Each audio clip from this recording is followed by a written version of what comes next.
حضرت شیخ سعدی رحمۃ اللہ علیہ بیان کرتے ہیں کہ حضرت حاتم اسم رحمۃ اللہ علیہ اپنے مکان کے جس حصہ میں بیٹھا کرتے تھے وہاں کی چھت پر ایک مکڑی نے جالا بن رکھا تھا۔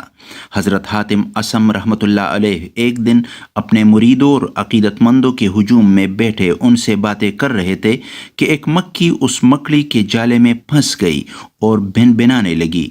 حضرت حاتم اسم رحمۃ اللہ علیہ نے جب اس مکھی کی بن بناہٹ سنی تو اس کی جانب دیکھ کر فرمایا کہ اے لالچ کرنے والی، اب یوں ہی پسی رہ۔ اے بے وقوف، ہر جگہ شہد اور میٹھی نہیں ہوتی۔ دنیا تو وہ مقام ہے جس کی اکثر جگہ مکر و فریب کے جال ہیں۔ حضرت حاتم اسم رحمۃ اللہ علیہ کی بات سن کر ایک مرید نے حیرانگی سے کہا کہ حضرت، آپ نے اتنی دور سے اس مکھی کی بن بناہٹ سن لی؟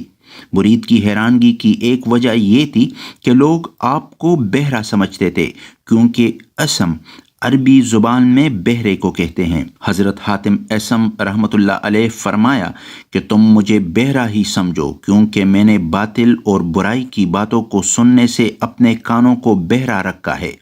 میں دیکھتا ہوں کہ لوگ میری خوبیوں کو بیان کرتے ہیں اور میرے عیبوں پر پردہ ڈالتے ہیں، چنانچہ میں بہرا ہو گیا ہوں اور وہ میرے بارے میں وہی کہتے ہیں جو ان کے دلوں میں ہوتا ہے۔ اس واقعے کا نصیحت آموز پہلو یہ ہے کہ حضرت شیخ سعدی رحمۃ اللہ علیہ اس حکایت میں بیان کرتے ہیں کہ غرور و تکبر سے بچنا چاہیے۔ اگر کوئی تمہاری تعریف کرتا ہے تو تم اس تعریف کی جانب توجہ نہ دو، بلکہ خود کو بہرا بنا لو۔